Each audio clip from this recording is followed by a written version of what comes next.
All right. We're back right here. SNS Unplugged on the SNS Radio Network. I am Mr. Money on the Mic, Jeff Jackson, and I'm joined, of course, by my co-host each and every week on the program, the Bronx father, Tony J. Mirabella. And ladies and gentlemen, it is time right now to introduce someone that we have been watching over the years on many various scales, whether it's been the Independents, Ring of Honor, specifically TNA Wrestling. But ladies and gentlemen, joining us on the program right now, we have the former TNA World Heavyweight Champion, the former TNA Original and Grand Slam Champion of TNA Wrestling. Ladies and gentlemen, give it up for the phenomenal AJ Styles. AJ, how's it going? Good, man. What's going on? Not much. How you been? Good, man. Can't complain. I've had some time off recently, so I've gotten a lot done. Well, yeah, man. You were under contract for, 11 years, and you just kind of been taking a break, enjoying a little bit of things, and I'm sure that's pretty cool. You got a couple kids at home, so I'm sure that's been weighing pretty cool on your mind. Yeah, man. Watched a couple basketball games, so that's something that's actually going to come to a stop, but just because of all the bookings I'm getting here. So this is my last weekend, and it really it's going to hit hard, and I'm going to have to earn that money. How many kids do you have now? I have three boys. Oh, see, man, I got 3 girls, man. I married into an instant family. I had 2 stepdaughters, and then in 2007, I had my first little girl with my wife, and she is, she's about to be 7 years old, so I can totally relate to having the multiple kids, man. Well, I think God knew what he was doing when he didn't let me have any girls, because I'd be a sucker for anything they want. Well, literally within minutes ago, I was yanking kids out of the bathtub because they knew it was past their bedtime. These kids are a lot more, clever than we give them credit for. They know exactly what they're doing. They know when to ask questions, any way to keep themselves up a little bit longer past their bedtime. They're pretty smart. Oh, dude, my 6-year-old, man, she's crazy. Again, I got 3 girls. They've got me wrapped around their finger, and they know it. My little one never goes to bed on time, and I melt. So I completely understand. I always wanted a boy. It's not going to be in my immediate future, but I'm happy with my girls for sure. Yeah, we wanted a girl, but it ain't happening. And no matter how many times my kids ask for us to, get a new baby, it's not happening. No matter how many times our friends are getting pregnant, forget it. It's not happening. Yeah, no doubt about that.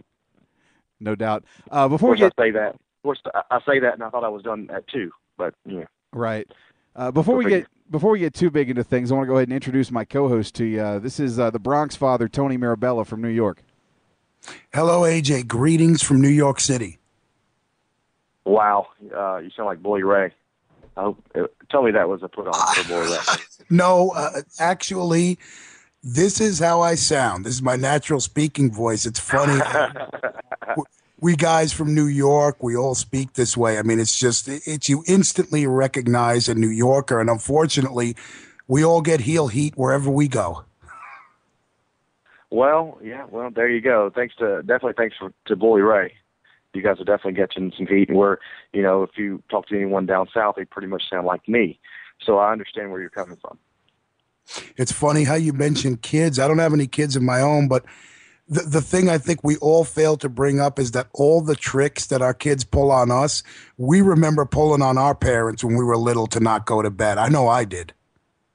Yeah, I think we forget about it as we get older, where you just, these, I mean, I think they're smarter than we were. I mean, these kids are coming up with, I forgot my vitamins, Mom, or, there's always something that they can think of. It's pretty, like I said, we don't give them enough credit for, how smart they are when it comes to getting out of bedtime. Or they get up in the middle of the night. I'm cold. I need another blanket. I need a drink of water. I just wanted to give you guys a hug. You can't get mad at that. Well, when your little one comes in and wants to just snuggle with you in the bed, and you're not going to get a good night's rest with him laying beside you, yet you still let him because it's your baby. That happens to me way too often. I hear you, man. I hear you. I'm in the same boat. Oh, man, we got a lot, man. There's a lot of questions. I know that people have been sending me all week from our SNS Facebook page. I've got a couple emails. I guess let's go ahead and jump into things. I mean, right now, I mean, we talked about this right off the top. You are no longer a part of TNA Wrestling. You are a free agent right now. You've actually got several shows lined up with Ring of Honor. How does it feel to be back working for Ring of Honor? I love it, man. I've always had a lot of respect for Ring of Honor, and even when I stopped working for them a while back, you know, it was a hard thing to do, you know. But I've always had a lot of respect for them, and the way that they welcomed me back when I went back there, it was just tremendous, man. I just throwing back old memories, you know. No doubt. I remember watching some old Ring of Honor stuff, you know, when Punk and Samoa Joe were still part of the program, and you and Christopher Daniels were a fixture there. What kind of brought that about? I mean, being with TNA, were you just not able to work for other feds? I mean, did you not have an exclusive? Were you exclusively bonded to them, and you couldn't work with other companies? Well, you know, obviously the first thing that hindered me from working at Ring of Honor was the trouble that they got into with one of their owners. Oh, yeah. And so that stopped it for a little bit. And then as TNA started growing, you know, I went back to Ring of Honor and for a couple matches. And then as TNA started growing, they had in the contract that we couldn't work for anybody who had any kind of TV, video, or anything like that. You know, so, you know, Ring of Honor made a lot of their money selling their DVDs. So if I couldn't be on DVD, there's no point in me having me there. No doubt. I find that so interesting how the politics of the business sometimes, like, you know, once you sign a deal, you can't work for someone else. You can't work here. You can't work there. And as a person who's basically self-employed as an independent contractor, that has to be tough for a lot of the boys sometimes. Yeah, the whole independent contractor thing doesn't really work in professional wrestling. It doesn't make much sense, but that's the way it's been ran for so long. You know, now when it comes to independence, I don't think any owner or whoever promoter should say you can't work for this guy, you can't work for that guy, because this is what these guys do, and the more they wrestle, the better they get. It's all about experience in professional wrestling. And, you know, but when it comes to, you know, I get, you know, TNA, WWE, that, you know, I understand, you know, the bigger contracts and stuff like that. So I get that, but it was you know, it was a hard thing to swallow when you're not going to getting to work for Ring of Honor anymore. Yeah, I mean, at the end of the day, you have to feed your family. Everybody has to feed their family. And depending on where you work, depending on what you get paid, and also to make yourself as public as possible for as many wrestling fans in as many different companies and territories as possible to get your name out there. That's definitely something you want to do, is move around as much as you can. Yeah, man, I've always told someone, you know, when they ask, what can I do to get better, or you know, as a pro wrestler, as experience, man. So I know it sucks working for $5, $10, or nothing, you know, maybe just for gas money, but you're going to get better because if you're in a ring and you're working and you start to figure things out, what does work, what doesn't work. You know, it's all about experience, and the more you get it, which paid off for me. As soon as I started, I was working twice a week on the indies, and that's huge. So I think that's why I was able to learn so fast. Well, I mean, the other thing is nowadays you have, you know, guys who are trained exclusively in one place, like in NXT, and even back in the day at WCW, I believe it was called the Power Plant, as opposed to, I mean, if you had your choice to just be trained in one place with the same guys all the time, or moving around and learning different styles from different people and being exposed to different fans in different territories, that in itself has to be a brilliant experience for a young wrestler. Absolutely, man. When I first went to Ring of Honor, it was, I don't want to say a culture shock, but there were some things that they did differently. They threw forearms and they threw chops. And, you know, down south we threw punches, you know. But I like the fact that, you know, punches are supposed to be illegal, and now that's why they were throwing chops and forearms. It made perfect sense to me.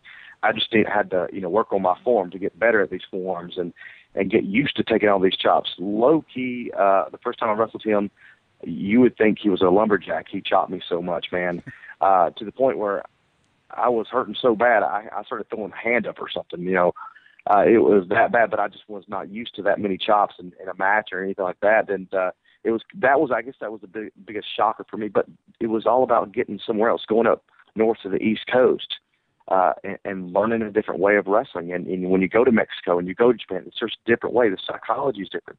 It's good to know a little bit of everything. No doubt. No doubt. Go ahead, Bronx. Sorry.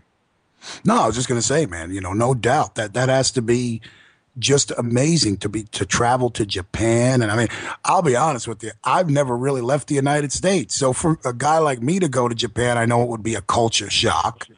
It'd be a shock to anybody to go to another country and learn your craft amongst people who you would normally never meet. Well, I mean, it's going to pay off when you're in the ring and they say, okay, we want this guy. I watched WWE last night, and I seen Ray come to the ring, and it makes you wonder who they're going to put him in with. And, what is it that they're wanting to get out of Ray? Well, they want somebody who could be able to take his spots. I've messed his name up. Del Rio, they put him in there. I thought immediately, okay, they're going to really make Ray look good, because they got him in there with the right guy who could take the spots, and have a similar style. So I just, if you can be that guy, no matter where you came from, then you're going to get more opportunities. Well, now going back to wrestling all over the world, Japan, Mexico, it's interesting. I wasn't a big follower of the Japanese wrestling, the Peruso, I guess, or Peru. I can't even pronounce it. I was never a big fan, obviously, because I didn't have access to it. But now, of course, with the internet so big, you just go on YouTube and type up whatever you want. What is it like for you personally, being a guy from the southern United States, used to that style, working in front of a Japanese crowd? Because, I mean, the audience is just completely different. Those guys are not rowdy. They're just sitting there, and they're clapping, and it's a completely different experience. Yeah, that was a culture shock right there, because you didn't know if they liked what you were doing or not. But you learn pretty quickly if you can get them to clap, if you get them to say your name, or just get them to go, ooh, you're doing something right. But they're very respectful, man, and that's what I love about Japan. And it, like I said before, it's just a great learning experience, and just seeing what works over there that may not work over in the States, or, it's totally different. The psychology is totally different. It just seems to me like over in Japan, it's more of what they consider a sport. They take it very seriously. It's not just something that they consider entertainment. It's like a way of life almost for them over there. Well, I think they know that these are athletes in the ring, and not some guys who are just actors or something. These are athletes that go at it and give them the entertainment value that they want to see. So they're just very respectful. No doubt. I've got a question from Anthony Farley in the chat room, and he talks about your original stint in a Ring of Honor. Is there any feuds or anybody that you wrestled there that you would consider a highlight in Ring of Honor? I've had so many. Definitely. I think one of my favorite matches in there was probably with Paul London. Him and I had a pretty good match in there. It's one of those you don't forget. Samoa Joe and the first time we ever wrestled, I thought was great, and he ended up actually choking me out in the match, not on purpose, but I was out cold. I was sleeping. Luckily, it was the finish. But there's been so many great matches I've had there as a tag team and a singles wrestler. I mean, I couldn't even pick one. Going back to the Samoa Joe and even you and Daniels, the chemistry that the three of you had, especially going into the Unbreakable pay-per-view back in, 2005, I mean, that match, to me, one of the best matches I've ever seen, and it really was the highlight of that show. And you guys have done that several times, but what an amazing match you guys had at Unbreakable. We understand each other, man. I think that's the thing. We trust each other. Our timing, we know what the other guy's thinking, and I think the most important thing is that we gave the the time to sell in the match. We actually sold what happened to us. We weren't just guys flopping around and getting back up and going right to the next thing. We actually sold our stuff and let the crowd respond and stuff like that. So I think that's what made that, one of the things that made that match really good is that you were able to see the crowd reacting to what we were doing, and then you react. It's just kind of like what ECW used to do. You would react because they would react. It's something about these fans are what make wrestling, obviously, and if you can get them to react to other people, regardless if they know what's happening or not, they're going to react too. And I think that was the biggest thing is that, we sold, they, believed what we were doing. There's some stuff they just couldn't deny that, wow, that hurt, or wow, that was very athletic, or how is a 300-pound Samoan jumping over the top rope? There's stuff in that match. You're just like, this is stuff I've never seen before. And, but at the same time, it was a very active match. There wasn't a lot of downtime. It's almost like the crowd feels like they're part of the match. When you have that chemistry with a crowd, it's like, and that's missing a lot nowadays, where you actually feel like you cheering or you booing can actually influence the match. It sounds silly, but as fans, I think that's something that we used to love, and that's missing sometimes now. Well, it's not silly. That's the point, sure. Bronx. That's exactly what it's meant to do. Yeah. It's supposed to bring you in. Absolutely. I totally agree with you. And, the unfortunate thing is that over the years, wrestling has changed. Especially when you look at the territory system growing up, when you had Mid-South and you had Stampede Wrestling and you had the AWA and you had all these little promotions that would run, and you had a guy that was the champion, and like Ric Flair, maybe he would tour a different territory and it would be something different. And guys could hone their craft. Now you literally have the WWE, you have TNA, you have some major independents, and you have Japan. And it's just, there's guys right now wrestling that shouldn't be because they're green as goose shit. And that's never going to change. There's always going to be those guys. Truth be known, I was one of those guys who was, green like that and probably shouldn't have been in the ring, but I was. It's the difference is I knew I was green. Some of those guys don't. They think they're the cream of the crop as soon as they get step in the ring because they may look good or talk good, or they're great athletes. But the reality is, it's more than just being those things. You got to be a combination of all those things to be a great wrestler. And if you're good and in there against a guy who's green, then it adds even more drama to the match because you have to worry about protecting yourself so, you don't accidentally get hurt, by someone who may not, know exactly what they're doing. And their ego gets in the way. And like you said, if you know you're green, you're just more careful. But, would you say things have changed nowadays as far as young wrestlers coming up as to the way they were when, you were coming up? I don't really know how to answer that question. I haven't been on the indie scene for so long. It's hard for me to answer that question. I'm sure they're out there. I'm sure there are guys who will take your money and say they've trained you and they, haven't taught you a thing.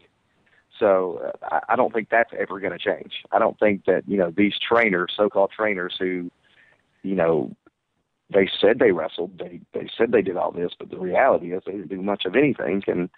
And I don't know what qualifies some guys as trainers, and that will never change. Trey just asked me a question. Trey from Wrestling News Live, my former broadcast colleague. He says, and he was at Unbreakable in 2005, question, please ask AJ how he was able to continue to wrestle after Christopher Daniels screamed, "Stop kicking me," in middle of the match with AJ and Samoa at the Unbreakable pay-per-view. Yeah, it was just one of those things that added to the match. We knew that when he screamed that, I knew who he was, as the entertainer, and the fans knew that he was the heel. And that's what made it great, because you knew who the guys you were going to cheer for. We established there's a heel, there's a babyface, and there's the guy that's going to kick your teeth in.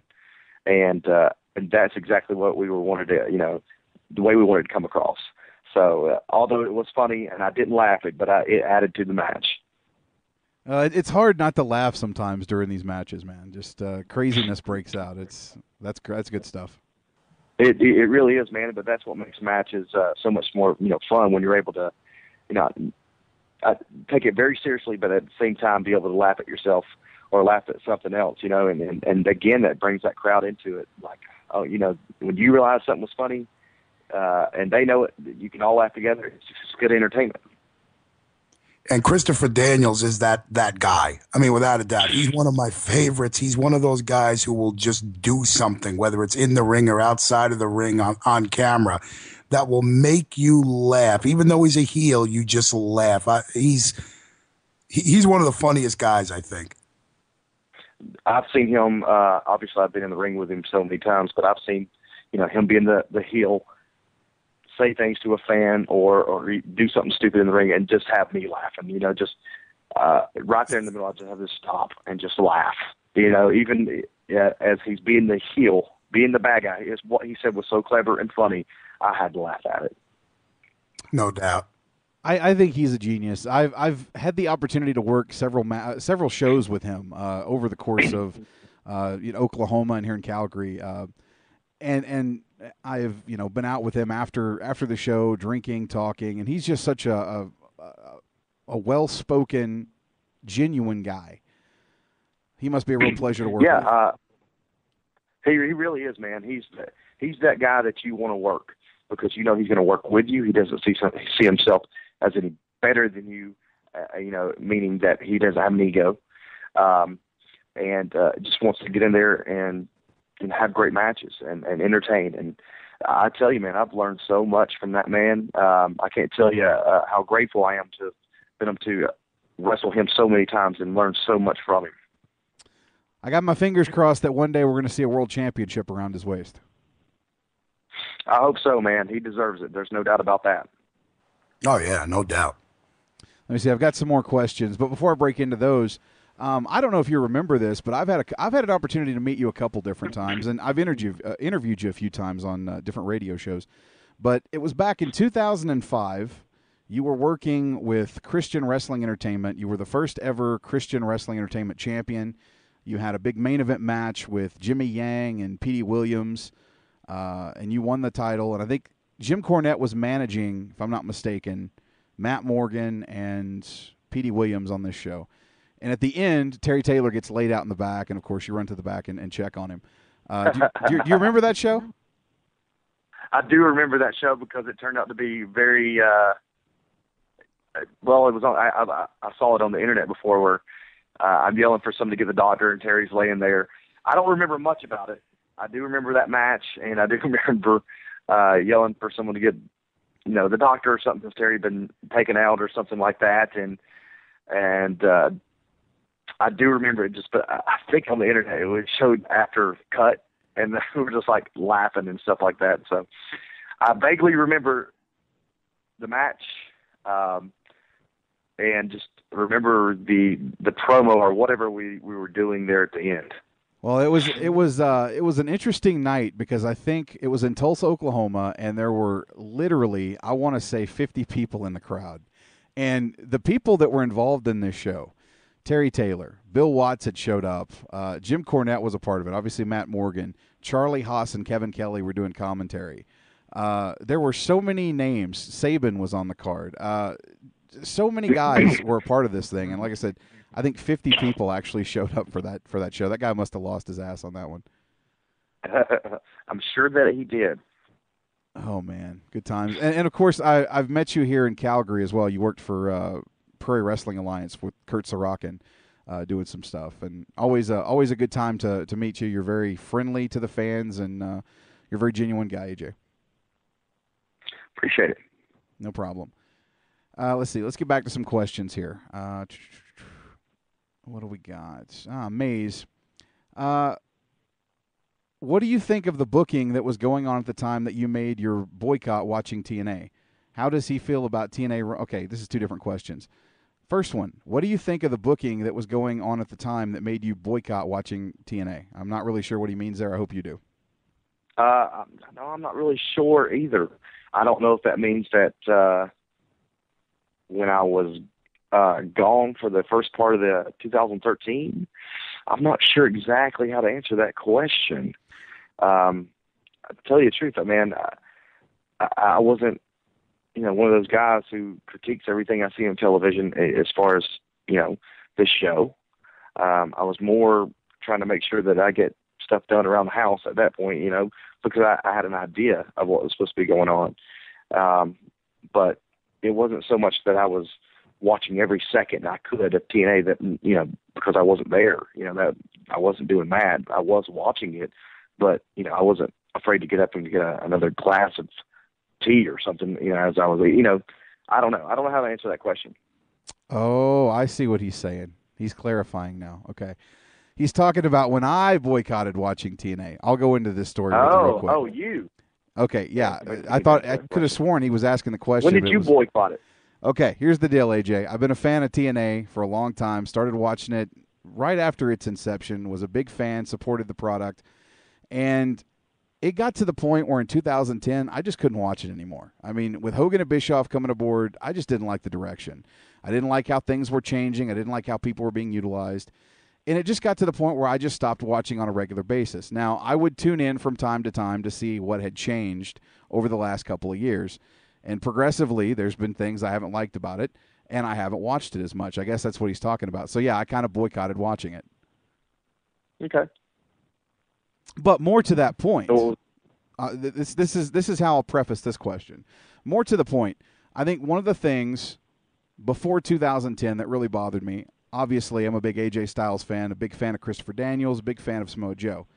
One of the things that's bothered me over the years as a fan is the way guys like Kurt Angle came into the company and Christian, and while they're great guys and they're fantastic workers, I kind of felt bad that certain people were kind of put on the back burner. I mean, you, for example, were, for lack of a better term, the lackey of Christian Cage. You went from being the guy to the guy's lackey. And that was something that I wasn't crazy about. It was a great storyline as far as the interaction that you had with Kurt and Christian. I mean, what was your view on that whole storyline and you being in that angle? Well, this might make you mad. I was having the most fun acting like an idiot.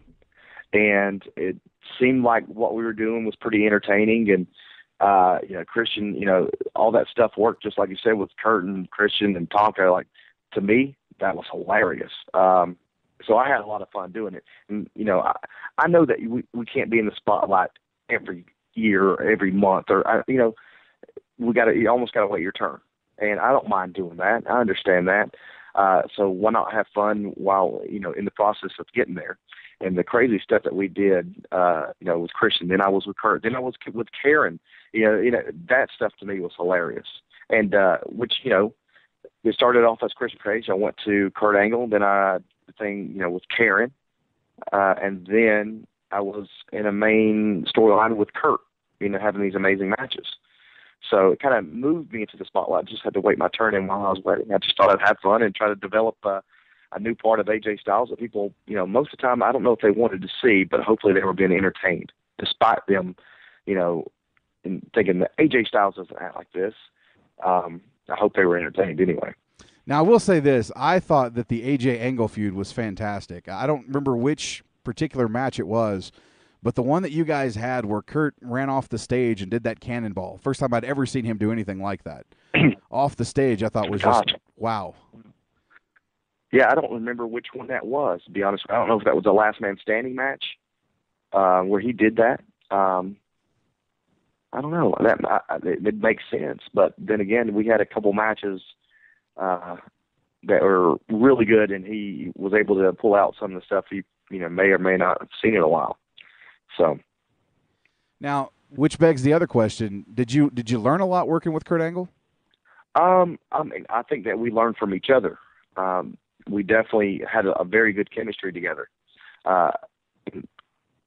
Kurt, when he thinks about a match, like he's putting everything in the match, he would call you and say, "Hey, I got an idea." He's thinking about this, pay-per-view match. He's thinking about weeks in advance, and he comes up with some really good ideas that really work. I mean, I give Kurt some credit. He really knows how to, come up with some good stuff in the match. And I think putting both our heads together, we really were tearing it up there for a little bit. You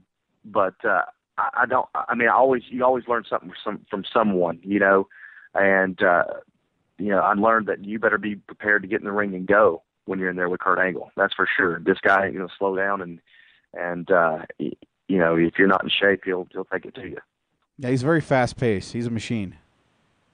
He is a machine. There's no doubt about it. How was it for you, AJ, I remember when you turned heel and started working with Ric Flair. And me as a TNA fan, I was like everybody else, marking out, why, AJ, why? But I think you working with Flair was actually a lot of your best stuff. Promo-wise, it worked so well. And, Flair kind of taking you under his wing, and I thought it was great, the two of you together. Some people didn't like the angle, but I actually did. How was it for you turning heel and working with Ric Flair?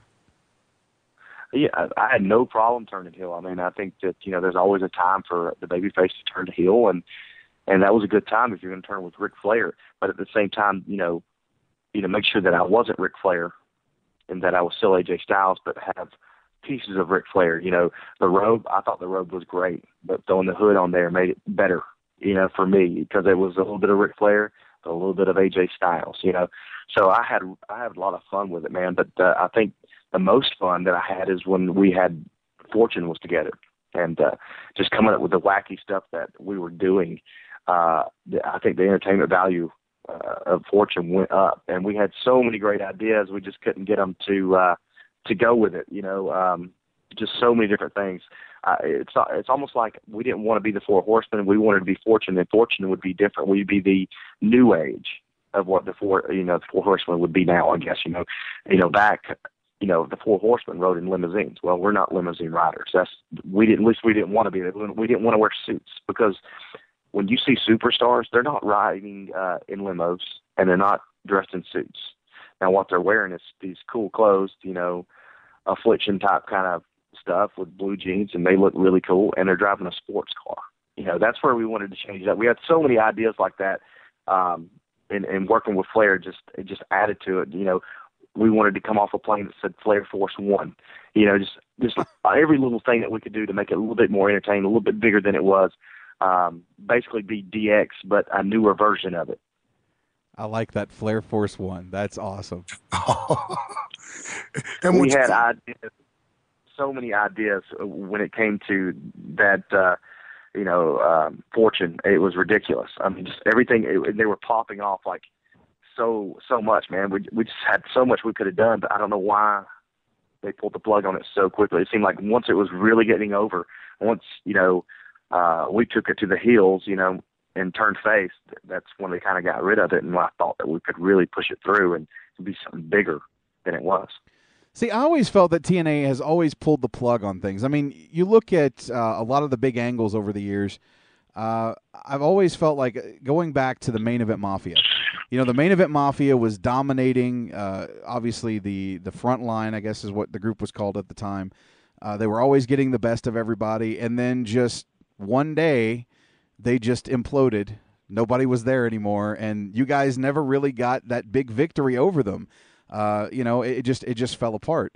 And I'm with you. I enjoyed the Fortune group. I thought you guys were doing a great job with that, and I thought when they pulled the plug on that, I thought, okay, what was the point? Right. Well, they talked about breaking up Bobby Roode and James Storm, and I really thought they were about to peak. They hadn't even peaked yet when it came to beer money. So many people were behind that tag team, a tag team that probably shouldn't have worked, but it did, and they did it very well. And that's just giving credit to James and Bobby, and then they broke them up. Every time they'd done that, whatever did they, run in any place and said beer money, everybody said it. It was awesome. And again, that's just a credit to those two guys. But I just felt like the plug was pulled on them. Well, I think as big as America's Most Wanted was, I thought Beer Money was so much better. Those two were just, they had the chemistry, they had the charisma, they were just the perfect team. And you're right, the crowd was into them, and I thought, wow, it's over now? Okay. I just think that there is so much more money to be made, at that time with those guys and at that time with Fortune. They just, I don't know why, I just felt like they kind of dropped the ball. on those things. I really thought they could really have dug deeper into who these guys were and all kinds of stuff where they're going out and you're going outside of the ring, not necessarily inside the ring doing promos and all these shots, but outside the ring, like I said, getting out of a plane that says Flair Force One. Not necessarily, I know that costs money, but it doesn't necessarily have to be painted on there. We could find a huge magnet or something like that. There's things that we could have done to just make it a little bit bigger every week than it was. Well, you compared the Four Horsemen earlier, how you wanted to be kind of the Four Horsemen, but new age. And the one thing about the Four Horsemen, and you know this, AJ, as well as the rest of us, they lived their gimmick, man. It wasn't just in the ring. If you happened to be recording and you were a film crew and you caught Ric Flair, he was living the gimmick, man. And I get what you're saying. That plane, people in our chat room, by the way, are marking out at Flair Force One. That is an ultimate success. Hey, don't think we didn't know it. We just couldn't get them to believe it. Wow.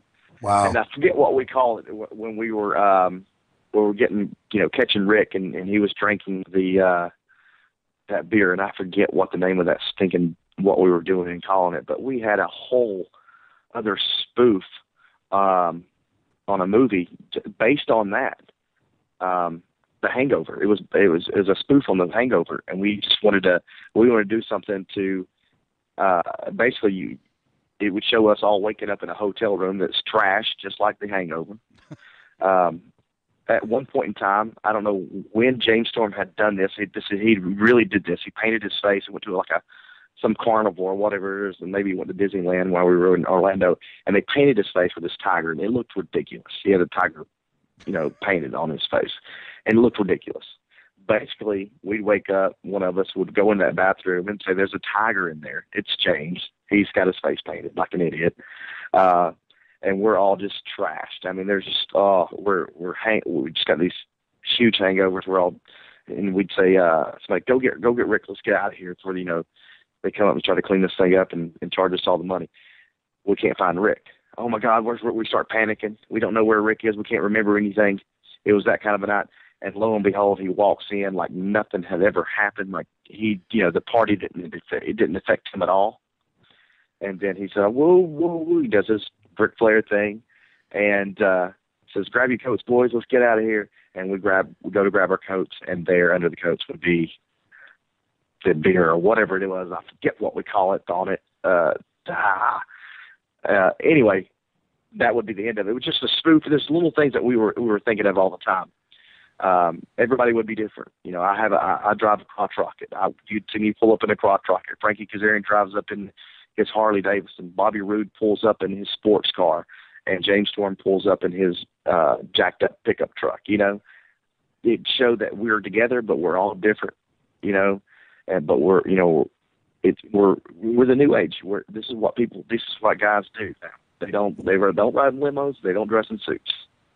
How did that not translate to TV? I mean, I'm sitting here and I'm like, God, book it now. It sounds crazy, doesn't it? Oh, the chat room's loving it, like man. I said, we had so many ideas, but none of them made it. None of them did. Wow. So here's the question. When the announcement was made back in, 2009, that Hulk Hogan and Eric Bischoff were coming to TNA, what was the initial buzz in the locker room upon hearing this news? Were you guys actually genuinely excited about Hulk Hogan and Bischoff coming into the company? Do you think it was going to help things out, or were you guys a little worried about the transition there? I think we're optimistic. The last thing that Hogan had did, was he made WCW. He made it the bigger product. So you can't help but think, okay, the last thing he touched turned to gold. The last match he was in with The Rock was, it was something special. So we would just kind of assume that maybe that same thing was going to happen. We hoped it would. And, when I started hearing rumors of things about to change in TNA, I started doubting this thing turning to gold. I think the biggest thing was the ring. that was turned into, went to the squared ring because, from what I heard, it looked more professional. I thought that was a big no-no. The one thing the ring did, it was made us different from everyone else. And, despite it may have or may have not looked professional, the fact of it is it made us different. And that was, to me, the most important thing, is that so we wouldn't be like anyone else, but we were different, which made people stop as they're flipping through the channels because they see something different. It's interesting you mentioned that, because I remember when they transitioned to the four-sided ring, and I really wasn't for it. And I remember, and I apologize, AJ, this is very vague. It was so long ago that some guys had said they had trouble like bumping off the six-sided ring and it was awkward. Was that true for some people, or do you think, they just switched to the four-sided ring because they just wanted to? I think because they wanted to. Right. Like I said, because I think that they thought it looked more professional. Sure, the ropes were a lot tighter, and I know this now, but the squared ring is a lot better to bump on than the six-sided ring, because it just didn't give as much, and it was a lot more. You took a lot more of the impact on your body in the six-sided ring, but still, it was different, and different is good. I initially was on the fence. I actually wanted to see the four-sided ring. I wanted to see that change. When that was announced, I was happy. But when I go back in retrospect and look back at the things you guys did in the six-sided ring and the identity that was forged with that ring, I think it was a huge mistake. Well, hey, I'll be the first one to tell you. Once I took that belly-to-belly from Kurt Angle into the four-sided ring, at that moment, I was like, I am done with the six-sided ring. I don't want to see it again. I don't want to take another bump in it, because it was like heaven when I took that bump. Because the last time I wrestled Kurt before the ring was switched, we were in the UK, and he gave me that belly-to-belly off the ring. We were having this incredible match, and he gave me that belly-to-belly from the top rope, and I said, I'll never take that again. That's it. Of course, we switched to the square ring, and I take it again, and things change. So the square ring's a lot easier to bump in. Going back to when Hogan and Bischoff first came in, did you have a decent relationship with both of those guys? I mean, did you get along with Hogan and Bischoff, or was there friction initially? Initially there was friction. There really was, because I see these guys coming in changing things up when, if it's not broke, don't fix it kind of deal going on. And we were, accumulating viewers and more viewers. It seemed like every time our show was on. So that did bother me. And, there were some things in there that, you talk about the Ric Flair. The one thing that they actually wanted me to dye my hair blonde and act exactly like Ric Flair. They wanted me to be little Ric Flair. And my thing was, I don't want to be Ric Flair. I want to be AJ Styles. And no matter how much you make me look like Ric Flair, he cast, the shadow that he casts in professional wrestling, you'll never be able to get out of. So don't be Ric Flair. Be, like Ric Flair, in certain things. But and they, like I said, they wanted me to be just like him, and that it was a bad deal. Yeah, and at the end of the day, it probably would have got you the wrong type of heat with the fans, because the fans would have said, "Hey, man, he's copying off Ric Flair. That's the wrong type of heat." So, wow. I think the thing with them is they didn't know who AJ Styles was. I think that was the biggest problem, and why they didn't, the fans didn't know exactly who I was. They the TNA fans, and I think that was the problem, is they assumed that nobody knew who I was because they did it, and so they try to basically piggyback off of Ric Flair, and and although we found a way to get there where we need to go, there was still some friction. Now, I thought that the title run that you had with Flair as the manager, and by the way, I did love the robe with the hood. I thought that was pretty badass. But going back to the run that you had as the heel champion, aligned with Ric Flair, they bring in Rob Van Dam and immediately put you in a feud with him where you dropped the title. Was there any issue going into that? I mean, were you okay at that point dropping the belt to Rob Van Dam, who had literally just walked into the company? right. You said like I was going to an angle with Rob, but I didn't. I didn't go into an angle with him at all. They went to this small little tournament where Jeff Hardy and Rob Van Dam wrestled to see who's going to wrestle me. And then, learning, and finding out that, well, they're going to put Rob over. I'm like, what? Why? And this had nothing to do with ego. This wasn't an ego thing. This was just, why would you put, a guy who just came into the company over your top TNA guy? That it's just mind blowing. Why would you do this? This doesn't make any sense. If anything, AJ Styles beats him and shows that the power is with this guy because he is our top guy. He is our World Heavyweight Champion. It was just mind blowing. I could not believe it. And it was upsetting. I couldn't figure out for the world of me why they would do that. And I would have said the same thing if it were Christopher Daniels holding the World Heavyweight title or whoever, because it doesn't make sense to do something like that. It isn't anything against Rob. He didn't book that. He just got in there and wrestled, But it was odd, man, that they would do something like that. Well, see, for me being a TNA fan back in the day, it was kind of disheartening because, here you've got Rob Van Dam, who granted, had a big run in WWE, former world champion, did a lot of things in WWE. And I think that their mindset was, okay, we're going to come into TNA, we're going to take over, we're going to bring all these guys in, and we're going to build around these guys and try to elevate these other guys. And I kind of felt like, okay, so you're bringing in the guys from WWE because you don't have confidence in the guys from TNA. And that was a big no-no for me. That was one of the things that really turned me off to the product. Well, like I said before, man, it wasn't that our ratings were going down. They were actually going up. They weren't getting worse.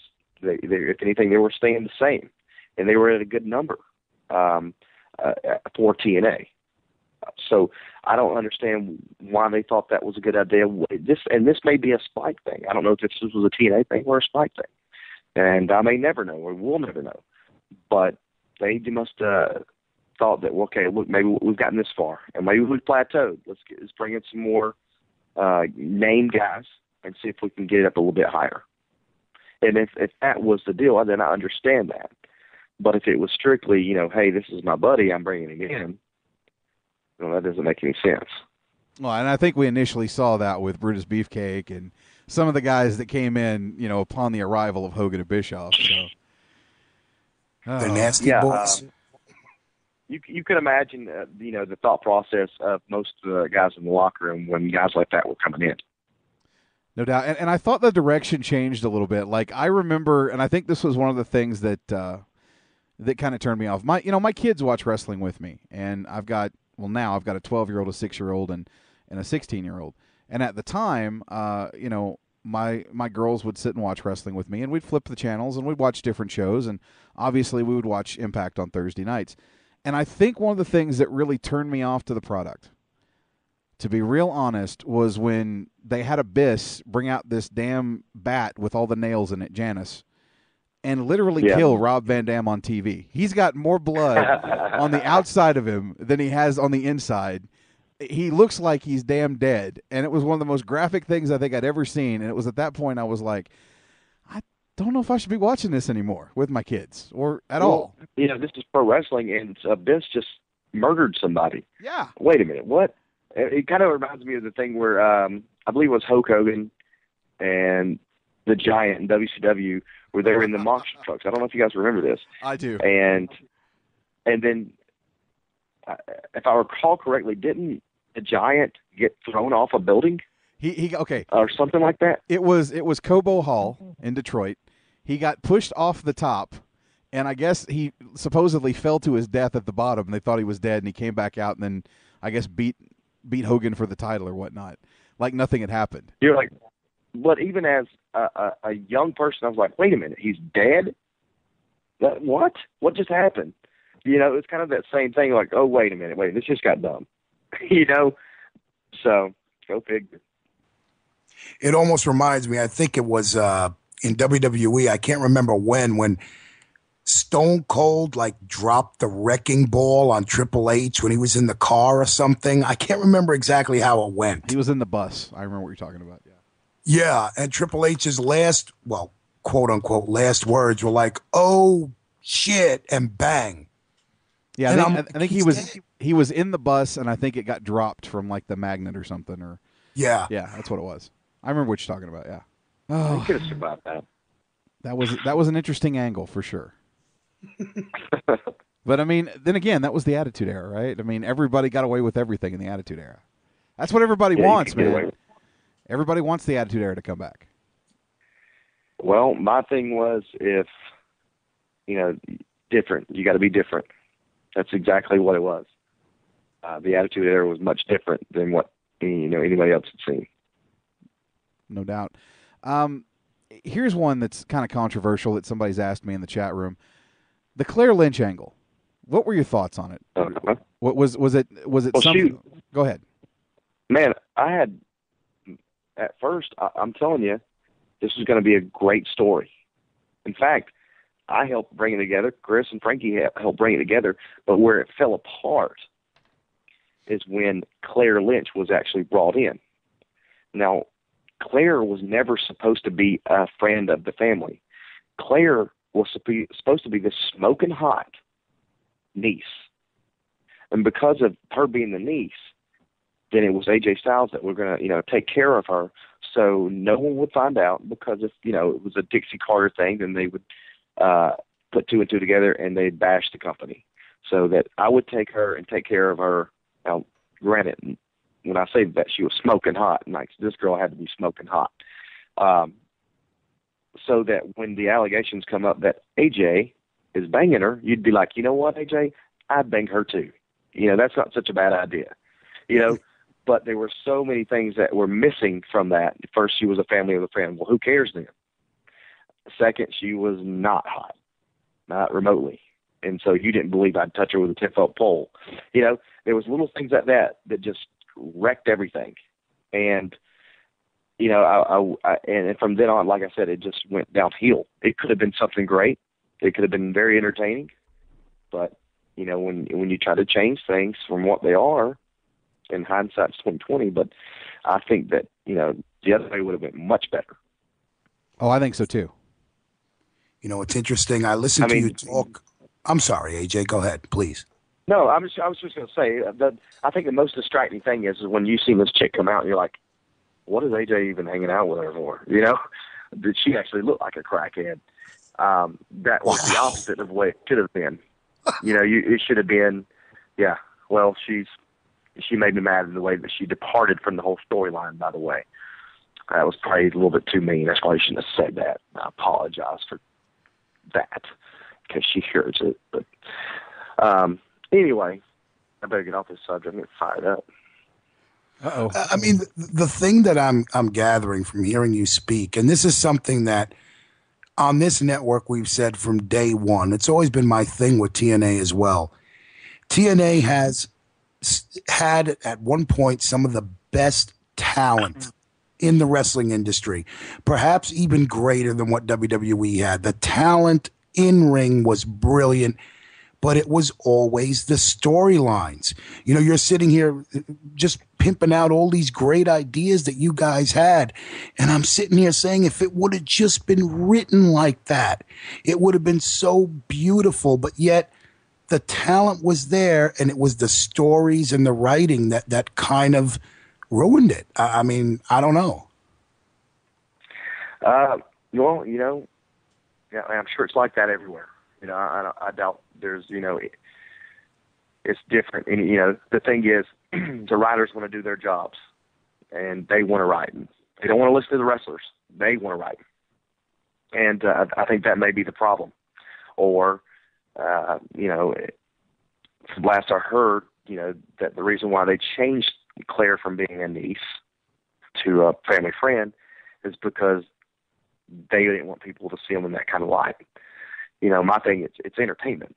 This isn't real. This is entertainment. It's totally different. But when you do that, when you take away from that story, one of the most important things, like her being a niece, it destroys everything.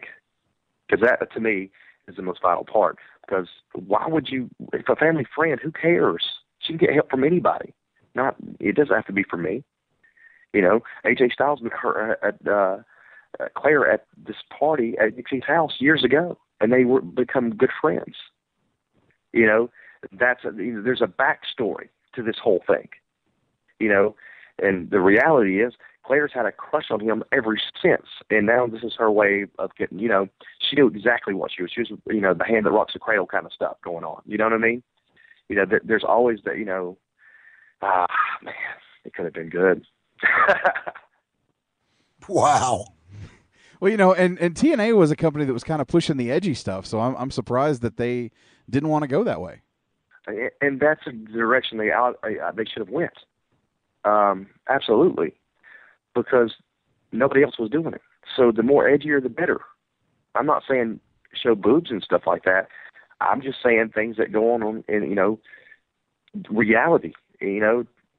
Stuff like that happens. Let's keep rolling with it, Got to be different. I would agree. Now, going into obviously this last year with TNA Wrestling, there's been a lot of issues, I guess, that's been made public, about finances. Obviously, there are issues possibly surrounding Spike TV not getting a renewal for them this year. But going into your problems with TNA Wrestling, I mean, obviously this last storyline where you won the World Heavyweight Championship and then you left the company, there's a lot of people out there that think that this is an angle, but you have, in fact, as of right now, you are not under contract to TNA. There was a issue with the contract, and you are a free agent. You are not a signed wrestler to TNA. Can you tell us? What's crazy is that you see all this social media. I read what people tweet me. I understand it, and I can't believe that they don't believe I'm gone. They still think it's just part of the story, and it's like, guys, this is actually a reality, and I don't want to. I'm not saying, they're dumb or anything. I'm just saying, wow, even though I'm not there, even though I don't work, I don't have a contract with TNA, they still believe that I'm still coming back, that I'm going to be, hey, go take it, go make Dixie pay. Even now, they're still saying that, which is mind-boggling. Well, I think it has a lot to do with, it's engraved in my mind when you talk about TNA. And this is a credit to you, but I believe it. It's the house that AJ built. The hardcore TNA fans truly do love you. And the fact, I think that there's a lot of diehards that don't want to admit to themselves that you're gone. And I always wondered, how does that happen? How do you let a guy who, did so much for that company, how do you let him go? I think that's where it comes from, man. Yeah, man. Don't get me wrong. It's not one of those things I wanted. I was wishing that we wouldn't come to an agreement on a contract. That's not one of the things that I was wanting. I was ready to retire from this company within a couple of years, but they didn't see it that way. So if it didn't bother them, I shouldn't let it bother me. I'd be a liar if I said it didn't to an extent, but you get over it and you move on. Well, see, I understand what you're saying. I mean, if it were me, I'd be very bothered by the fact that, here I am, and Trey brings this comparison up. He says AJ Styles leaving TNA is like Babe Ruth not playing for the Yankees. It's not fucking right. And I agree with Trey. You leaving TNA, you were, as Bronx alluded, it was the house that AJ built. You were one of the main stars from day one in this company. And I think it's a travesty that you guys couldn't come to terms, and I know it's more on their end than on yours, but I think it's a travesty that they couldn't come to terms with you, and you're moving on. I don't think it's right. Well, I guess, I don't know, man. I wish I could tell you exactly what was going through there. I don't know exactly what they were working with.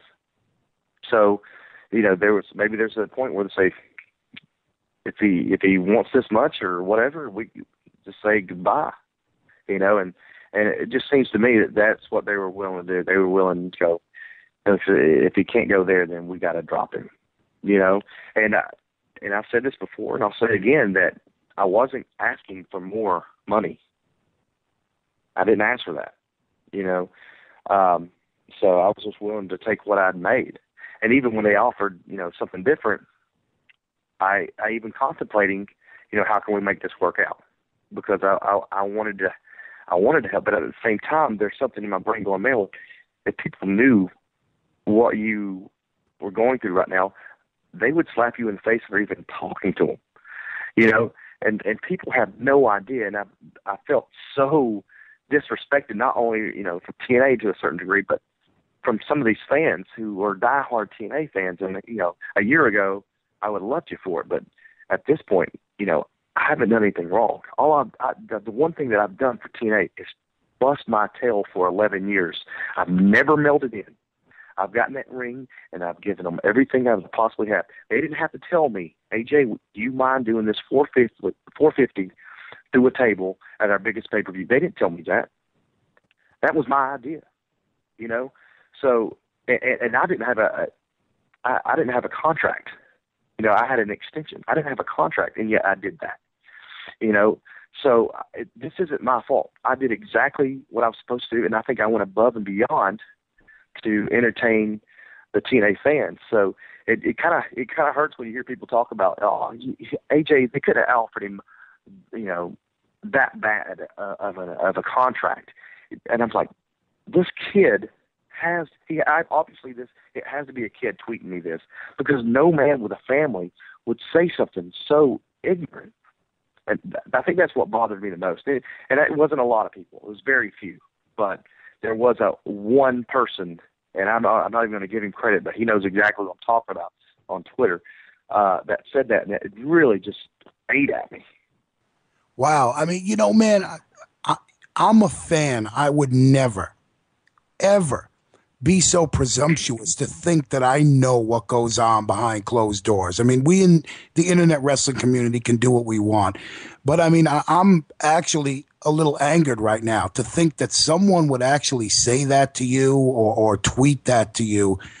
You're a man with a family. And when a company won't even sign you for the same price that they've been paying you and want you to take less, that, to me, that's one of those things where sometimes when I'm at work, I don't want to tell my friends I'm a wrestling fan, because you've got those 1% of those fans out there who are such idiots and so disrespectful to say that, man. That's amazing, AJ. That's exactly what I was thinking. I wanted to call the guy and say, hey, man, I know you work at this place. Do you mind taking less cash but just as much work? Is that cool with you? I know you're making a minimum wage, but we're going to drop that almost in half. Is that okay with you? Do you mind working that hard? Like put it in perspective. I'm in my prime right now. This is where you make, your most money, so you can retire while you still have legs to walk on. This business is different than any other. There's a limited time that we can, make money doing this, and the amount of pro wrestlers that actually make money is smaller than Major League Baseball, pro football, basketball. It's smaller than all that, and people don't realize that. I think that's the problem. Well, and I would agree with that. I think there's just a lot of internet trolls out there that, want to believe this and don't really take into account that you're a real person with a real family. You're just some guy on TV that does all these, spots and wrestles matches, and, it doesn't matter what you make. As long as he's entertained, who cares? And that's the wrong mentality for anybody to have. Well, it's amazing how some of them have that. If they're truly fans of you, then they'll try to respect what you've done, and at the same time go, you know what, this guy did a lot.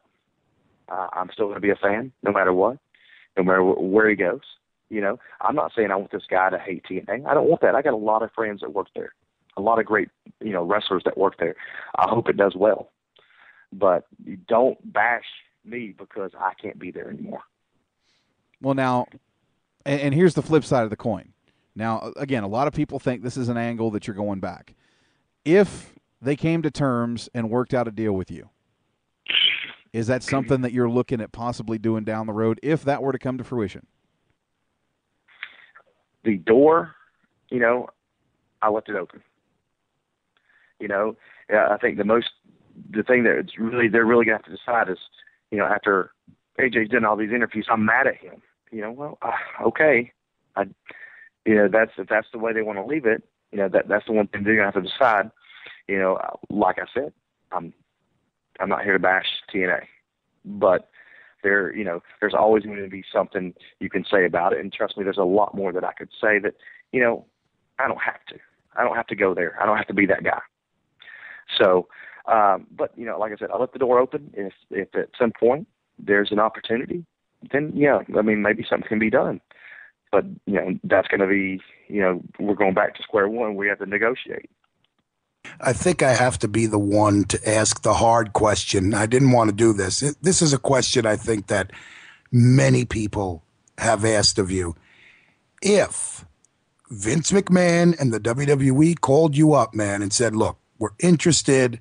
Would you come and talk with us? Come and negotiate with us? Would you be open to that? I think that's the answer is obvious. That I absolutely would go talk to him. Why wouldn't I? There's no reason not to, So yeah, this is a business that I'm in. So absolutely. Well, as a WWE fan, I hope that's something they do. You're a very talented guy. As you said, you're in the prime of your career. I think that you've got quite a few more years to go, and you could be a staple in that company. And when I think of the matches that you could have with guys like Daniel Bryan and CM Punk and The Shield, there's so many guys that I think AJ Styles could fit in well with. And, maybe that's something I hope that they're listening and that they're interested. But, obviously, you haven't heard anything from them at this point, have you? No, I haven't. Nope. Sorry, guys. Wow. That's not good. I hope that they open their eyes because they're missing out on what I think is the hottest free agent in the business right now. Let me ask you a quick couple questions before we wrap this up, AJ. And I don't remember who sent me this question, but is there anybody that you'd like to work a match with that you haven't worked? Maybe of the newer wrestlers coming up or that's on the indies? I got to tell you, man, the first Ring of Honor show that I was very impressed with a lot of guys. So there's a number of guys on that roster that I'm going to need to wrestle. And I hope I have the opportunity to wrestle before anything changes. Or don't get me wrong, it may not change at all. I am, as of this moment, I am a Ring of Honor guy. So I'm looking forward to the opportunity to work with a lot of those guys there. Now, back to the Ring of Honor thing. When you started with Ring of Honor, back in the early 2000s, and we saw the crop of guys that came through there. Obviously, Daniels, yourself, Samoa Joe, CM Punk. As far as the talent that's in Ring of Honor now, do you feel like it's only gotten better since then, or do you feel like it's not the same talent pool as far as producing quality guys, or do you think that, man, there's a lot of guys here in Ring of Honor that are gonna break out and do something? I would say that your top guys that still have the opportunity to work on the independents definitely work for Ring of Honor. I was shocked to see how good they were. I really was. So I don't know. It's hard for me to say whether I think that group's better than the group that came up. I do think, once, that group of guys, like you said, Samoa Joe, myself, Daniel Bryan Punk, Christopher Daniels, guys like that left Ring of Honor, there was a gap. But there's definitely some guys coming up right now that just unbelievable, man. It was exciting, I guess you could say. Like, wait a minute, these guys can go. They can entertain. The Briscoes. I don't want to say surprised because I know how great they work, but their gimmick is awesome. The stuff that they're doing right now is awesome, man. I was loving it. And it made me think, wait a minute, this can really be something. It almost got me excited.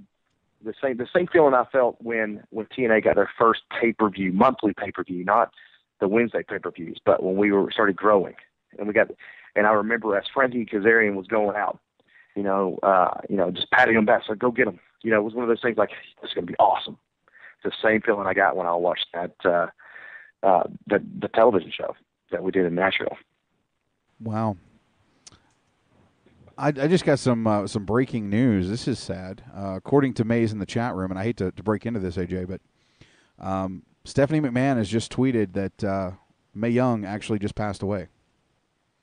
Oh. That is sad. Bummer.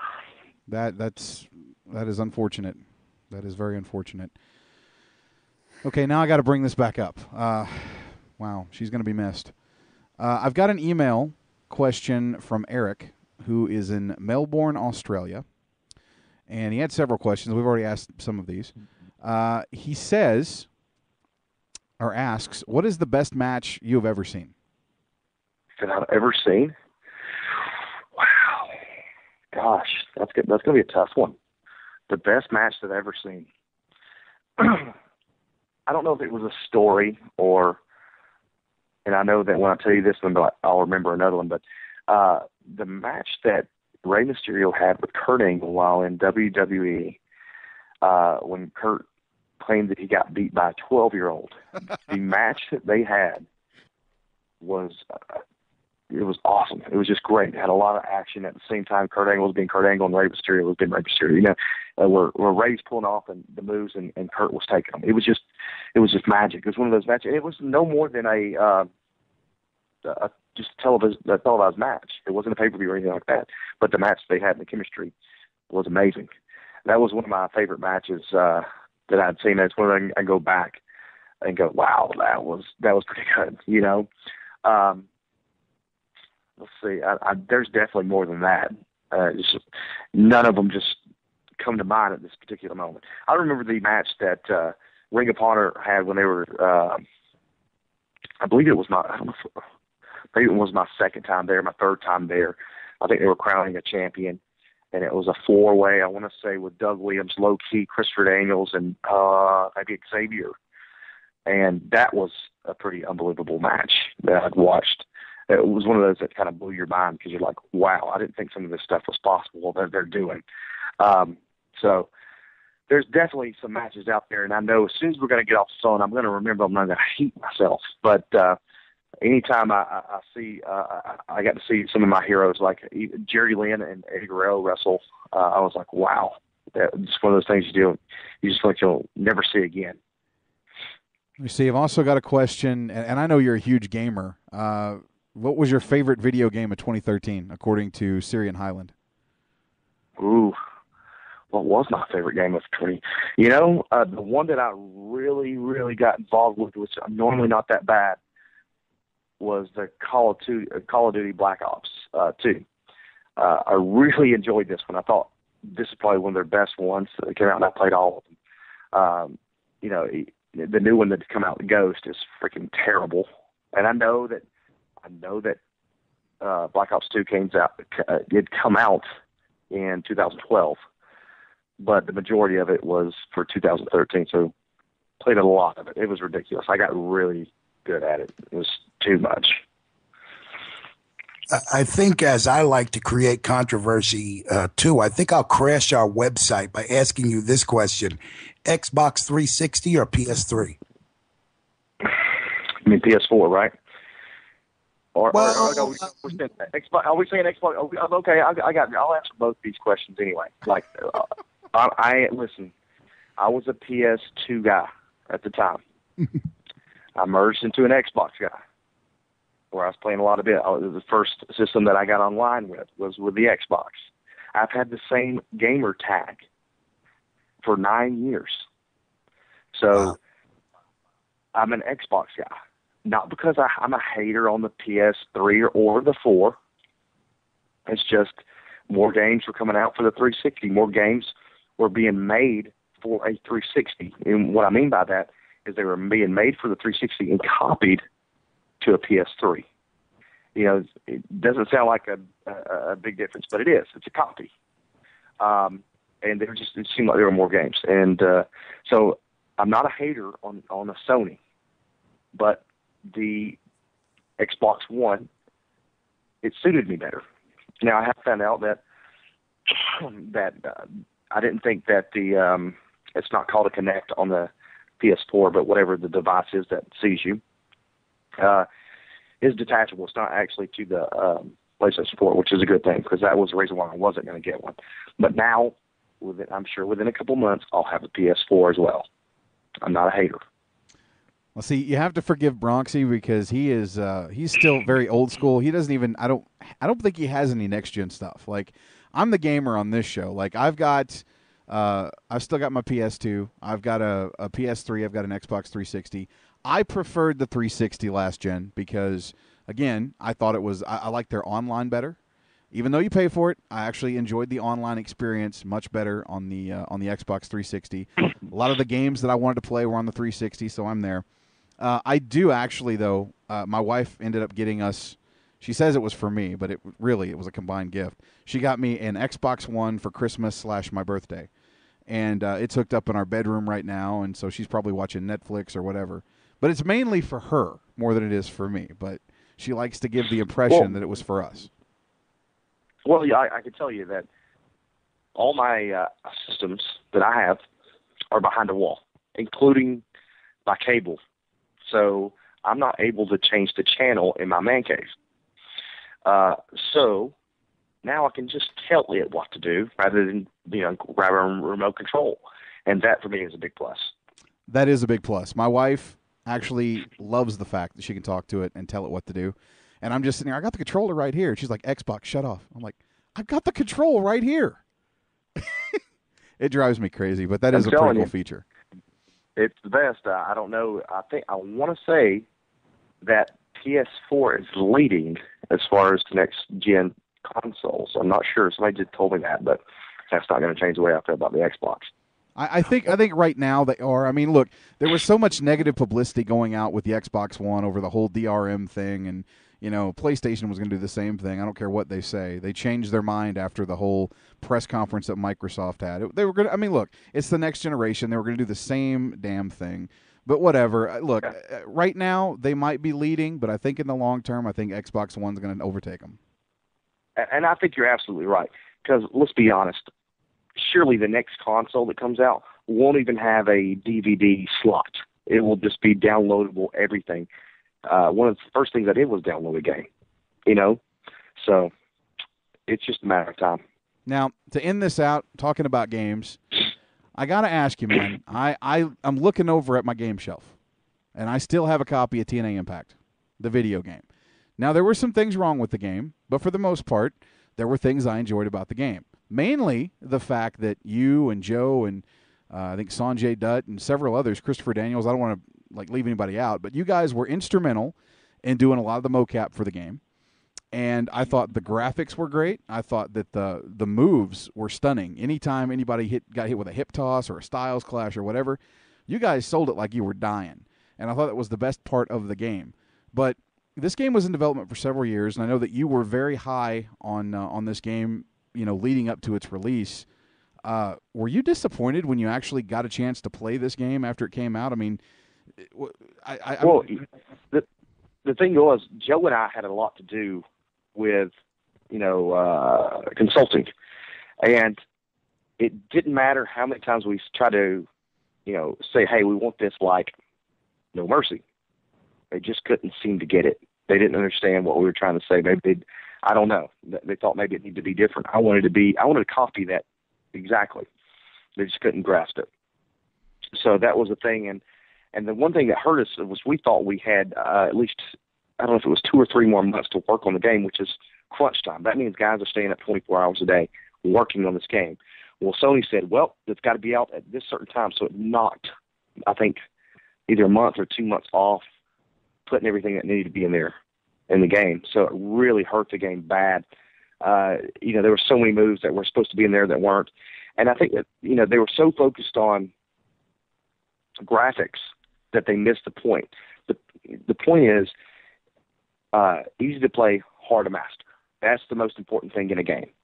And it isn't about the graphics. It's about whether or not it's fun. And that is exactly what No Mercy or WrestleMania, WCW versus the World, that's exactly what those games were. They were easy to play, but hard to master. The best wrestling game ever made, Virtual Pro Wrestling 2, was an all-Japan game. I have it. That had all the Japanese wrestlers. It's the best game ever. There's nothing that beats that game. I don't care who you are. I wish, whichever company that I finally go to, I'm going to talk to somebody. I'm going to get this game out here that is decent graphics at best, but same engine. And I know they can't produce the same engine, but they can figure out the controls. Def Jam Vendetta did it, so that, that's exactly what you're basically playing. No Mercy on whatever you've downloaded. It's easy. It's cheap. That's how you make money. See, I'm with you on that. I mean, like I said, the Impact game had beautiful graphics. The Unreal Engine was fantastic. But, like I said, they made it too arcadey. They didn't make it that experience that No Mercy was. The biggest problem I had with the game, it was a difficult game. I mean, even on the hard level, the bosses, like Kurt Angle, Jeff Jarrett, they were badass. But the thing that bothered me about the game was that every time you did a reversal, it did this, durner, durner. And I was like, oh, no. And I think that they did miss the boat. They should have made it like No Mercy. And I hear what you're saying. I think it was Aki that made the No Mercy and Revenge. Yeah. And they did. And Def Jam Vendetta. There was no reason. There was no reason. Like, it's the little things that they put in there. There was no reason in having those in there. Like, who cares if you run around the steps and you trip over them? I don't really care about that. Can we just have it? We just walk around them, because that's not a big deal unless they've been thrown into the steps. Right. I don't need to be running around the ring and hit the steps and trip and fall and hit the guardrail. It's the little things that we could have taken out that we could have put other stuff in that would make the game much better. Well, I tell you, man, I would love to see a Ring of Honor video game based off the No Mercy system. I mean, with the talent in Ring of Honor now, especially with you being a part of that roster, I think that would be a good game. If they you literally would not have to change the graphics. Have you seen the graphics for, some of these newer games that are on your iPhone and whatnot? It's usually ones that have, their graphics aren't very good at all. It's just a fun game. And that's what it's about. I really believe that there's money to be made there. You just got to find someone to, from what I've been told, that these new platforms are not able to use that engine. If that's the case, then they got to come up with a whole new controlling system, I guess, which still in my little brain, because I don't know much about it, should be easy. But then again, I'm a wrestler trying to tell someone how to make a video game. That's probably why it didn't work out for Impact. But, and I hear you. Have you ever played the Fire Pro series? I have. I'm not a big fan of the Fire Pro. It probably has to do with the fact that I've played virtual pro wrestling. And so everything is judged by that game. So I've seen it, and it's okay. I'm not crazy about them. I've played them. I still have one somewhere laying around here. But, yeah, I know BMP Williams were on one not too long ago. Yeah, I think I have that one. I couldn't master that one. I wasn't a big fan of the gameplay. There are people that swear by that, but I just couldn't get into it. Now, you talk about virtual pro wrestling 2. I actually got that as an import from Japan back in, I want to say 2002, 2003. And I'm with you. That, to me, is the best wrestling game ever, because you literally have every move animation from all the WWF, WCW games that they made, and everything is there. And you can, yes. It's amazing. And, I mean, the roster's huge. I mean, it's ungodly huge. Did you figure out how to put it in your Nintendo? Yeah, I had a Game Shark, so I actually had a translator thing that would tell me what was what. Well, you do know that you don't need a Game Shark for that. Just cut it to fit your Nintendo. That's the only thing. You just have to cut the sides a little bit to get it to fit, because it's the same stuff. It was made different, so you couldn't play it. Oh, I didn't know that. See, I just learned. Yeah, cut up. I just learned something new from AJ Styles on a game that's like 10 years old. That's awesome. It's probably it may be more than 10 years old. That's only when you say 10 years old. That's only 2003. No, that's true. That's around around the time I got it. I think it came out in what, 2000, 2001. Yeah, I think it did. I've got my stuff hooked up that I play daily, but then I also in my guest room have my Nintendo in here. As I pull it out, I can tell you exactly when it was made. Well, it came out in Japan. It came out in 2000. So there you go. Well, let me ask you: do you have a copy of WWE 2K14? No. There are some really good. By the way, go ahead. There's no way this came out in 2000. That's wrong. It says 2000. Maybe that was how it was licensed. licensed by or something like that. There's no way it came out in 2000. That's a lie. So I don't believe it's Japan. 95 when it came out. Wow. But do you know how refreshing it is to talk about something other than wrestling at this point? I appreciate this. Hey, dude, this is what we do, man. This show is about wrestling. It's about video games. Dude, we talk controversies. Like, we talk conspiracy theories. I had Jesse Ventura on, like, I don't know, 2 months ago talking about the JFK assassination in his book. I love that show. We didn't talk wrestling at all. We literally just talked about the JFK assassination and the government. That was it. You know, I used to be a guy, when these people started talking about the government conspiracy theories, I was like, come on, man. But ever since 9/11 and even the stuff that's happened in the school, at the theaters, that stuff makes you think, about some conspiracy theories. Stuff isn't making sense sometimes. And, when you see movies or documentaries like Loose Change, definitely makes you think a little bit. Oh, no doubt. Loose Change is a definite checkout if you guys haven't seen that one. I recommend you check it out. It'll blow your mind. It'll blow your mind. Well, it's like I talk with Ventura. Like, again, the whole Pentagon thing. Where's the plane? Like, there's no wreckage. Where's the plane? Right. Where's the plane that crashed in the field? There's nothing left of it. It disintegrated, which is, how many planes have you seen that disintegrated? It doesn't make any sense. There's a lot of questions that you don't have answers to that definitely that movie or the documentary Loose Change brings up that, they don't have answers to. It just seems like it's been dropped. The older I get, the more I get more involved in government and how I am disgusted by it. So I don't know why that is. It just may be part of getting old. Listen to talk radio on a daily basis. There you go. That might have something to do with it. But I was going to tell you, if you get a chance to check out WWE 2K14, I don't know if you've played any of the previous versions, but there are some really badass AJ Styles created characters online now. I've downloaded one that's awesome. I've seen them. People have tweeted me these pictures, and I'm like, holy cow, how are they doing this? It's amazing, the stuff that people will put time into. I think it's really cool.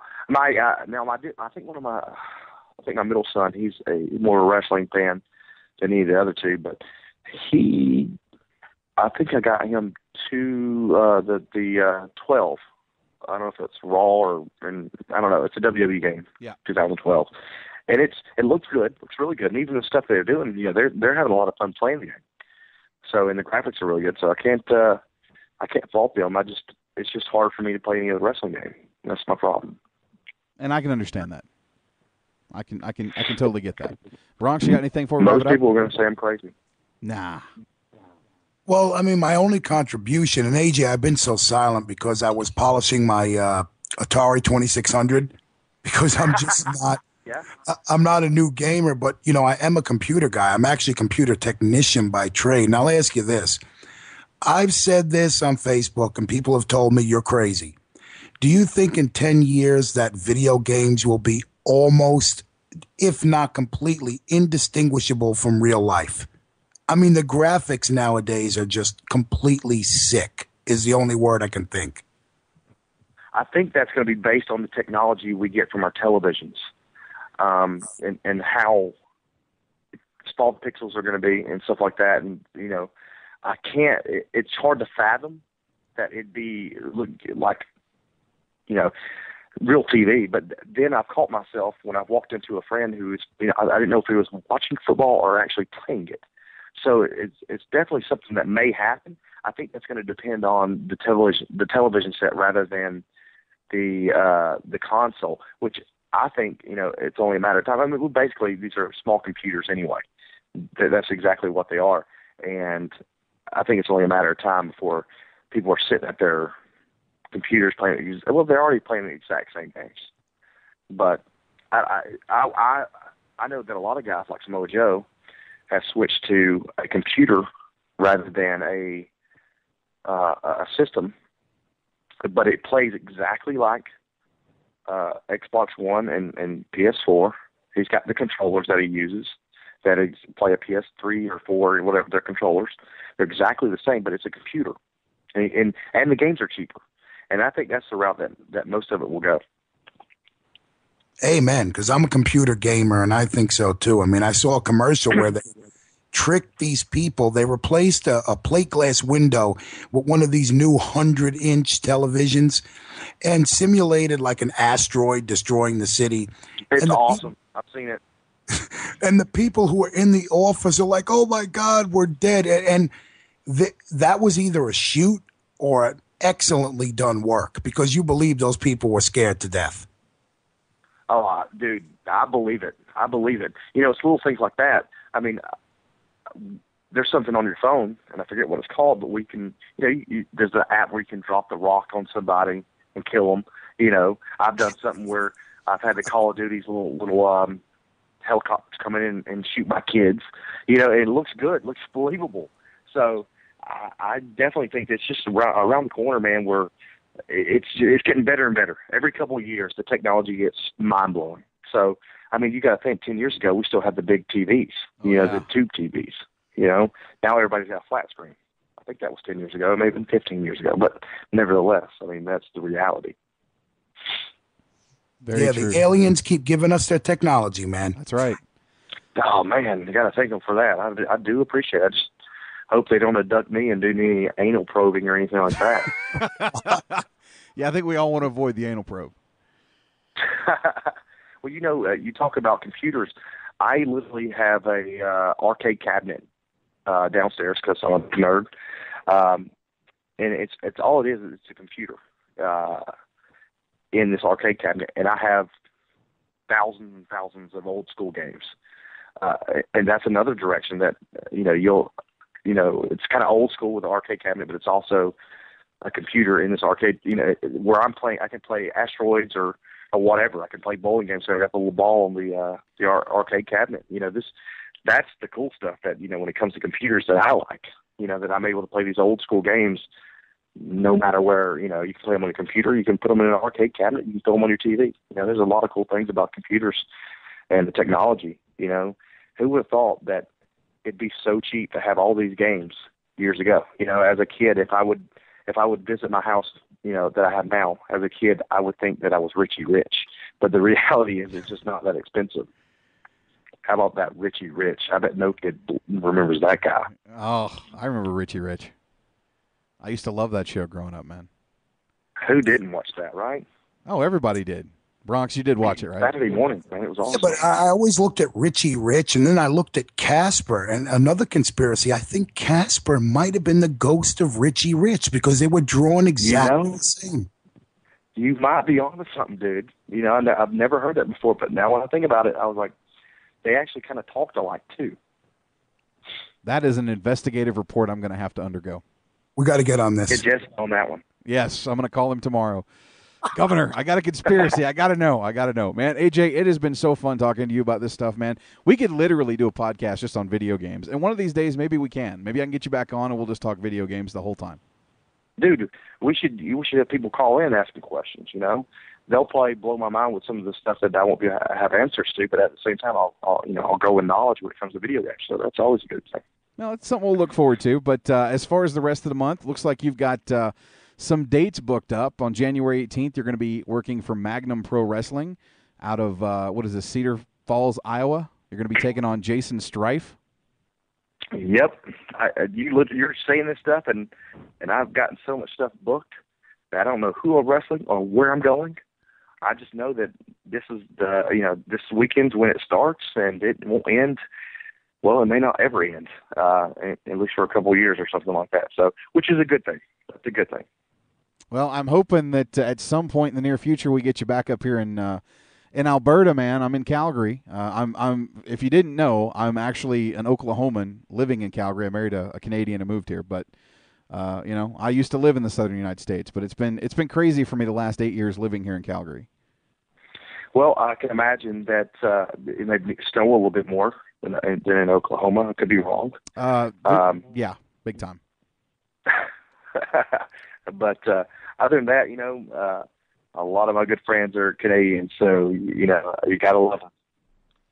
Well, you better love your wife. I mean, yeah. I mean, I left the family and friends back in the States, and came on this new adventure. But it's been fun.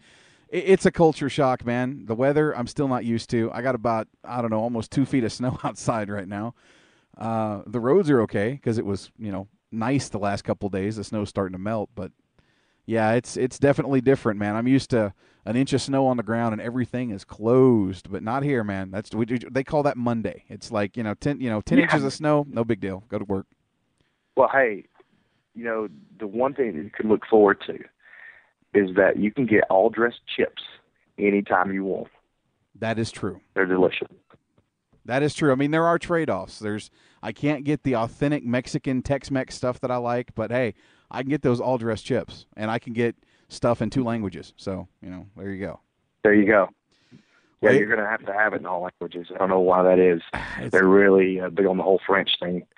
I don't know, man. It's crazy. I mean, they don't speak a lot of French out here, but everything is still with the the French and English. But I don't know. I've never been on the other side there with the Montreal, the French area. But it's pretty Western here. It's pretty English, so I'm happy with that. But yeah, I mean, literally, it's no different than the States, if you ask me. But with the little differences, obviously. But when you go over to Quebec now, I don't think they like people who speak English. I really don't. If you speak English while you're over there in Quebec, they don't like you too much. You might get mugged if you speak English in Quebec. It's a possibility. Just because you spoke English, absolutely. Oh man! I mean, I got thrown out of the Canada, so go figure. just I think because I was American. Well, hold, back the bus up. I got to hear this story, AJ. What are you talking about? You got thrown out of Canada because you're American? What's going on? Well, I had to wrestle up in Quebec. They, took my passport, as I was coming in. No big deal. This was, I was 27 years old. And it was the first time that I wrestled Kevin Steen and El Generico. Actually, I didn't wrestle Kevin Steen. I wrestled another kid, and I can't remember, but El Generico was in there in this match. Anyway, they take me in. They take my passport and look at it, and they ask the question if I'd ever been arrested before. And they say I said no, but he never asked me the question. So they take you to immigration. They go through this whole thing where they bring up my police report, and I had been arrested before for battery. I punched a kid in the face when I was 17. Stupid, immature teenage thing to do. I'm not saying he didn't deserve it, but I still shouldn't have done it. Anyway, so I get arrested, go to jail, no big deal. Never got in trouble again with the cops anyway. 27-year-olds, they pulled me in immigration. They said, a battery is a felony in Canada, apparently. And so we're not going to let you stay here. I'm like, great. I've been here for 4 hours. Why don't you just send me home? That's great. Put me on the next flight home. Well, the next flight home was the same flight I was on anyway, the next day. So they held onto my passport. I wouldn't work the match, got on the plane that I was supposed to get on anyway. This was in May. My birthday's in June. When I turned 28, it had been 10 years since I had been convicted of the crime because although I did it when I was 17, it was 18 when I was convicted. So 28, 10 years. I was being rehabilitated so I could come back to Canada a month later. But wow. I think it was because I was American. I think you're right, man. Because I came over to Canada previously, before that, many times, but never in Quebec. So there you go. You're probably right, man. They're very strict at the border. I found that out when I came through, and like I said, I haven't dealt with Quebec. I haven't been there yet, but wow. You're probably right, though. It probably was because you're an American. I really think it was an American. There's this one guy. I just want to punch him in his face. He was just that guy trying to act like he had some kind of authority on me because he had a job at the airport. So I finally got fed up and just told him to send me home. That'd be great. And lo and behold, it's the flight I was on anyway. Go figure. So all that holding me in there, telling me that I wasn't going to come into their country was all for nothing. I still went in there, did my job, and went home the same flight I was supposed to be in. And within a month, I could come back to Canada. Wow. It almost makes South Park justified, doesn't it? Blame Canada. Shit. Wow. Hey, but the great thing is that aside from that, Canada's been great to me. The fans have always been good too, so I can't complain, man. Some of the best fans are in Canada. I know I'm not blowing smoke up your butt, but it's true. I mean, if you've been there to a wrestling match, they really enjoy it. So can't knock them for that. They do. The Canadian fans are diehard wrestling fans, just like the guys in the UK. Dude, even this show, which is just a radio show, just two guys talking about wrestling or whatever, we got people in the UK. It's like 6 a.m. or something right now. They've been up listening to this damn thing ever since we got on. And they do it every week, and it drives me it makes me humble, but at the same time, it's like, wow, they're actually staying up to listen to the program, and definitely they were staying up to listen to you. So, well, just so you guys know, over there in the UK, I'm not going to be on the tour. Just so you don't have to ask anymore. Tell your friends I'm not going to be on that tour, but I will be over there, but not on that tour, the TNA tour. That's right. Clarification, once and for all, guys. AJ, not under contract. It's not a fucking angle.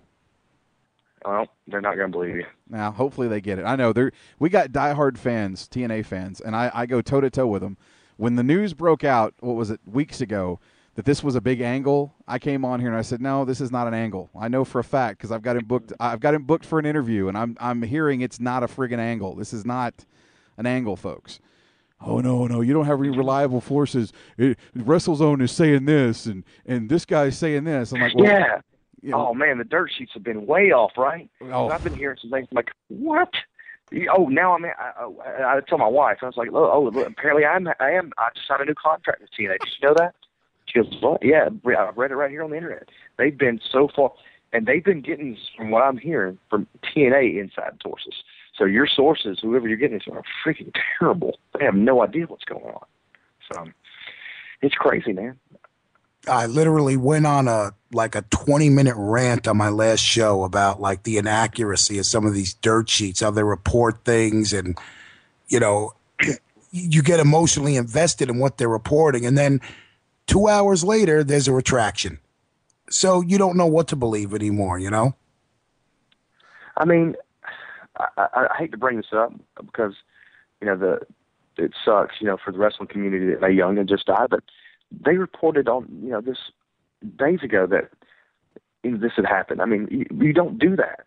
You got to have facts. And I would think coming from Stephanie McMahon, it's definitely a fact, you know, that she would say this because she would know. But, you know, you don't put stuff like that out there when it isn't true. You know, it's sad enough, you know, that, you know, someone is dying, but even if they haven't, I mean, you got to make sure about this. I don't know, man. That really bothered me seeing that.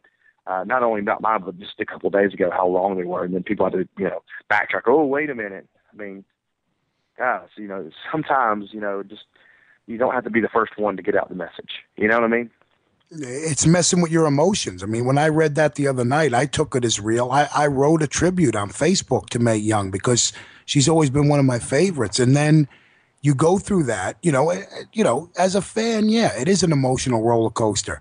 And then you find out she was never on life support. You know, she was in bad shape, unfortunately, but never on life support, and she never passed away. That's just cold. You know, you don't mess with people's emotions like that. It's really just dirt cheap, man. It's bad. Everybody wants to be the first one to report on something, but they don't want to hear it from the horse's mouth. They want to be like, ooh, I got the inside scoop. Let me put it out there, whether it's true or not. Got to break the news. Got to break it. Yeah, I want to be the first one to do it. You know, well, all they had to do if they wanted to know the truth was go to my website and that, because I put it out there for everyone to hear. Yet when I did write it, some people, they didn't want to believe it was true. But I don't put stuff like that. If you've noticed, I did do some stuff on Twitter. I hate doing that. But when it comes to my own website, I'll never put something on there that isn't true. You know what I mean? So I know it's hard to believe. You know, you can't believe everything you hear on. I actually said that you can't believe everything you read on the internet. But then again, I tweeted some stupid stuff. So go figure. Oh, we've got breaking news, AJ. According to CJ Styles in the chat room, this is breaking news. AJ Styles has just punched a bear while doing an interview with SNS. You read it here first. You know what? There was one at the door. I didn't punch it, though. I just looked at it. That was it. Oh, come on. At least let's sensationalize a little bit. You gave it a Pele kick, right? Yeah. Oh gosh. Oh, this will be on WrestleZone by 8 a.m. Probably. One last thing before I let you go. Trey with Wrestling News Live says, do you remember losing to him on Madden at Bound for Glory in Detroit at the hotel bar? He wants to rub salt in the wounds, apparently. Hotel bar. And is that you say Orlando? No, it was in Detroit at BFG, Bound for Glory. Oh, God. You know, I probably did, but I'm glad I don't remember it because I'm the worst losers when it comes to that stuff. So, did you say Madden? Detroit? Yeah, it was Trey with Wrestling News Live, and you played him on Madden at Bound for Glory in Detroit at the bar, and apparently he beat you. He's bragging about this. Apparently it was a big thing to him. So, well, just so he knows, I'm definitely not a pro football guy. I'm actually a college football guy. So there's a reason why I lost. That is probably the reason. So there. And at this point, I'm not going to get. Never mind. I'm not going to get into it. I got to go there. There's no point. And you guys will be on here for the next couple of hours, and exactly, your wife's going to get mad. So we're not going to do that. Yeah, no doubt about that. Well, AJ, I want to say thanks for coming on, man. It's been a blast. And again, I'll get in touch with you, man. Hopefully a couple months down the road we can bring you back on. And, dude, we'll just talk video games or something, man. We'll just have a blast talking some old school stuff. We'll talk about everything. We'll get everybody involved. All right.